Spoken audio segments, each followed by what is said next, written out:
बिस्मिल्लाहिर्रहमानिर्रहीम। अस्सलाम वालेकुम ख़वातीनो हज़रात, मैं हूं बिलाल ज़फ़र और आप देख रहे हैं बिलाल ज़फ़र शो। नाजरीन, मेरा डॉलेंस एनरकॉन 30 जिसकी परफॉर्मेंस बहुत अच्छी रही है, उससे हाल ही में मुझे एक शिकायत ये आई है कि इस सीजन में जब मैंने उसको चलाया है तो जैसे ही कमरे का टेम्परेचर वो अचीव कर लेता था तो एसी एक फॉल स्मेल देने लग पड़ता था, यानी कि उसमें से बू आने लग पड़ती थी। पूरे कमरे में बहुत अनकंफर्टेबल सी स्मेल रहती थी तब तक जब तक कि आउटर यूनिट का दोबारा से फैन ऑन नहीं होता। जब से कंडेंसर दोबारा नहीं चलता तब तक फॉल स्मेल आती रहती है। तो इसके हल के लिए मैंने काफी रिसर्च की है और उसी को मैं प्रैक्टिस करने वाला हूँ। उसके लिए सबसे पहले मैंने एसी की ग्रिल्स को साफ किया है। एसी का इंडोर यूनिट खोल के मैंने उसके फिल्टर्स को साफ करके धो के दोबारा से लगाया है। और अब एसी को मैं 17 डिग्री सेंटीग्रेड पे, जी हाँ ठीक सुना आपने, 17 डिग्री सेंटीग्रेड पे आधे घंटे के लिए चलाने लगा हूं विद कूल मोड और मैक्सिमम फैन स्पीड। इसके लिए आधे घंटे के लिए चलाऊंगा, उसके बाद मुझे ये बताया गया है कि इसकी स्मेल आनी खत्म हो जाएगी। यही एक्सपेरिमेंट मैं करने वाला हूँ। उसके लिए मैंने सोचा कि क्यों ना आपके साथ एम्पेयर मीटर के साथ मैं टेस्ट भी कर लूँ। ये मैंने डिजिटल एम्पेयर मीटर लगाया हुआ है, इस पर मैं टेस्ट करने वाला हूँ कि अगर मैं डॉलेंस कैनरकॉन 30 जो कि 1.5 टन का इन्वर्टर एसी है, अगर उसको मैं आधे घंटे के लिए 17 डिग्री सेंटीग्रेड के ऊपर चलाता हूँ विद कूल मोड और मैक्सिमम फैन स्पीड, तो कितने एम्पेयर्स खर्च होते हैं और कितनी वोल्टेज ले रहा है एसी और टोटल कितनी यूनिट्स कंज्यूम होती हैं। तो यही आपको इस वीडियो में पता चलने वाला है। और वीडियो एंड तक देखिएगा क्योंकि बाद में मैं आपको रिव्यू भी दूंगा कि क्या ऐसा करने से जो स्मेल आती थी गंदी वो आनी खत्म हुई या नहीं। तो यही चीज आप अपने एसीज के साथ कर पाएंगे फिर। तो इसलिए जल्दी से इस वीडियो को लाइक कर दीजिए क्योंकि मेरी हौसला अफजाई हो जाए। नीचे कमेंट में ये जरूर बताइए कि आप मेरी वीडियो कहाँ से देख रहे हैं। चलिए वीडियो शुरू करते हैं। ये देखिए, ये मेरा एसी है। साथ ही आप देख रहे हैं ये गारमेंट स्टीमर पड़ा हुआ है। अगर आप इसका रिव्यू और हाउ टू यूज वीडियो देखना चाहते हैं तो हिना बिलाल शो पर आपको मिल जाएगी, उसका लिंक मैं आपको ऊपर दे देता हूँ। चलिए अब मैं इसको ऑन करता हूँ। बिस्मिल्लाहिर्रहमानिर्रहीम। पहले मुझे यहाँ से जाकर बटन को ऑन करना पड़ेगा। अभी आप देखिए डिजिटल एम्पेयर मीटर पर 0 है रीडिंग। जैसे ही मैंने ऑन किया तो ये देखें वोल्टेज शो करना शुरू हो गया। तो अब मैं इसको ऑन कर लेता हूँ।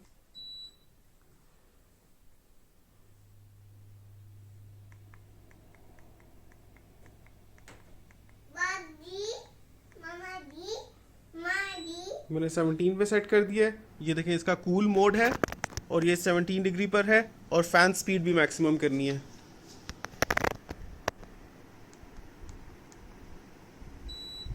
ये देखें मैंने फैन स्पीड को भी मैक्सिमम कर दिया है और कूल मोड पे 17 डिग्री सेंटीग्रेड पर चलाया है। हर 10-10 मिनट्स के बाद मैं आपको रीडिंग देता हूँ।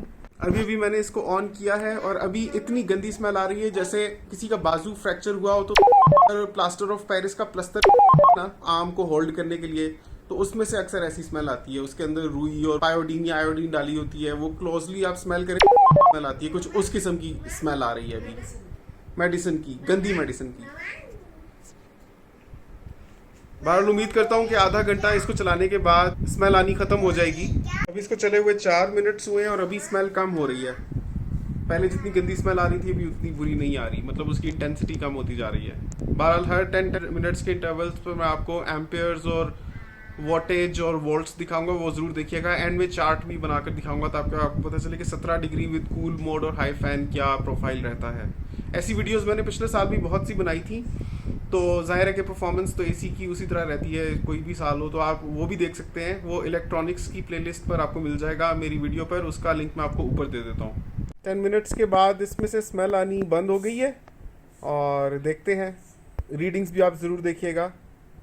साथ ही आप ये पर्दे भी देखें, ये मैंने 2 साल पहले लिए थे और ये न्यूज़पेपर डिज़ाइन के पर्दे हैं। क्योंकि आपको पता है मेरा चैनल खूबसूरत इंटीरियर्स के बारे में भी है।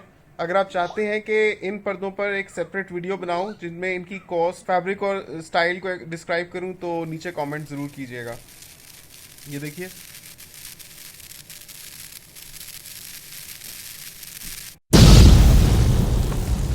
ओह नो, ये क्या हो गया? ये देखें,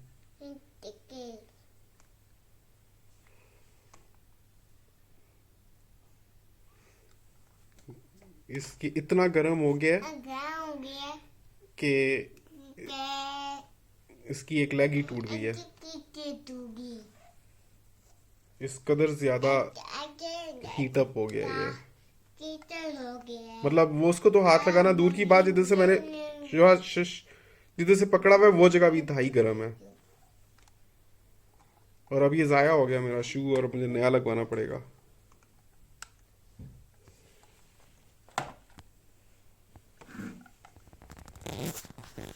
आज सेकंड डे है इसका, मैंने ये ब्रेकर शू चेंज कर दिया है, 650 का लाया हूँ नया वाला, और ख़ुद ही मैंने इसको लगाया है। और आज इसमें से स्मेल नहीं आ रही, क्योंकि जब रूम टेम्परेचर अचीव हो जाता था तो उसके बाद जब बाहर से आउटर यूनिट का फ़ैन बंद होता था, कंडेंसर बंद होता था, तब स्मेल आने लगती थी। तो अभी हमने इसका टेम्परेचर 26 सेट किया हुआ है और मैं आपको दिखाता हूँ कि रूम टेम्परेचर क्या अचीव हो गया, क्योंकि ये ऐसे ही शो नहीं करता। अभी देखें 26 जो हम इस पे टेम्परेचर सेट करते हैं ना डॉलेंस एनरकॉन 30 वो शो करता है। तो अगर आपने देखना हो कि रूम टेम्परेचर हो क्या गया है तो उसके लिए आप ड्राई मोड पे जाएंगे, क्योंकि अभी कूल मोड पे चल रहा है। मैं आपको दिखाता हूँ, मोड से आप इसको करेंगे ड्राई। अब मैंने ड्राई मोड पे इसको सेट किया है तो ये देखें रूम टेम्परेचर 25 हो गया है। दैट मीन्स के मतलब जो सेट रूम टेम्परेचर था 26 वो अचीव हो चुका हुआ है। बाहर का यूनिट बंद है, अगर स्मेल आनी होती तो अभी आ गई होती, क्योंकि आप ये देखें इसके ऊपर अभी मैंने ड्राई मोड सेट किया है, ये ड्राई मोड सेट किया है, तब ये मुझे टेम्परेचर शो कर रहा है रूम का। दैट मीन्स के अब स्मेल नहीं आएगी, क्योंकि अगर आनी होती तो अब आ रही होती। तो आपके भी एसी से अगर गंदी स्मेल आती है तो आप उसको 17 डिग्री पे कूल मोड पे फुल फैन के साथ आधे घंटे के लिए चलाएं, तो उसके बाद आपका एसी ठीक हो जाएगा। तो व्यूअर्स ये मैंने रीडिंग्स ली हैं, वोल्टेज 217 आ रही थी शुरू में। ऊपर आप टाइम देख रहे हैं,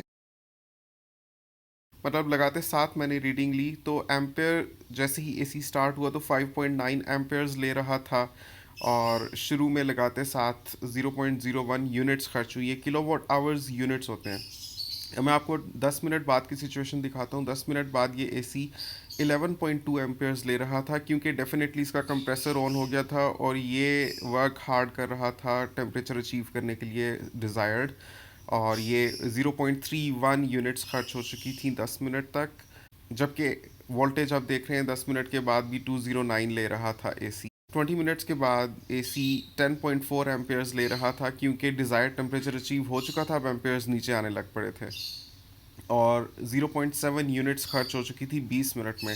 अब ये 0.7 काफ़ी ज़्यादा यूनिट्स होती हैं, ये पूरे घंटे के बाद खर्च होती हैं आम तौर पर, लेकिन क्योंकि टेम्परेचर बहुत लो मैंने सेट किया हुआ था 17 डिग्री और कूल मोड और हाई फ़ैन, दैट्स वाई ये इतनी जल्दी खर्च हो गया। और फिर 30 मिनट्स के बाद ये 10.8 एम्पेयर्स ले रहा था, और टोटल यूनिट्स जो खर्च हुए आधे घंटे में वो 1.08 यूनिट्स थे, मतलब एक यूनिट एक घंटे में खर्च हो गया, वरना ये कुछ 1 घंटा 10 मिनट में जाकर खर्च होता है।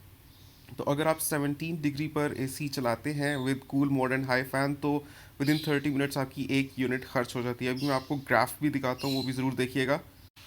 तो इस ग्राफ में मैंने एम्पेयर्स और यूनिट्स दोनों को आपके सामने प्रोफाइल बनाकर शो कर दिया है। ब्लू वाली लाइन यूनिट्स है और रेड वाली लाइन एम्पेयर्स है। तो मैं ये कहना चाहूँगा कि इवन दो आपका एसी 17 डिग्री पे चल सकता है, लेकिन मत चलाएं अनलेस के बहुत ज़रूरी हो। जैसे कि अभी आज के केस में मैंने एसी की स्मेल को दूर करने के लिए हाफ़ एन आवर के लिए चलाया था। आप कोशिश करें कि अपने एसी को यूजुअली 23 डिग्री से ऊपर टेम्परेचर सेट करके ही चलाएं, तब आपका बिल भी मुनासिब आएगा और आपके ब्रेकर शू पर लोड भी ज़्यादा नहीं पड़ेगा। जैसे कि मेरा आपने देखा कि उड़ गया, वैसे उसकी एक वजह ये थी क्योंकि मैं बार बार डिजिटल एम्पेयर मीटर की रीडिंग्स लेने के लिए अंगूठे से उसके बटन को प्रेस कर रहा था, तो एक साइड से ब्रेकर शू थोड़ा सा टेढ़ा हो गया था, तो इतना हीटेड अप थी उसकी रोड के वो मेल्ट हो गई। उम्मीद करता हूँ कि आपको ये वीडियो टिप बहुत पसंद आई होगी। नीचे कमेंट्स में ज़रूर बताना कि आपको ये वीडियो कैसी लगी। बहुत शुक्रिया। पाकिस्तान में हाउसिंग सोसाइटीज के सर्वे, प्लॉट और घरों के सेल परचेज और प्रॉपर्टी में इन्वेस्टमेंट की मालूमात के लिए पाक प्रॉपर्टी गाइड को सब्सक्राइब कर लें।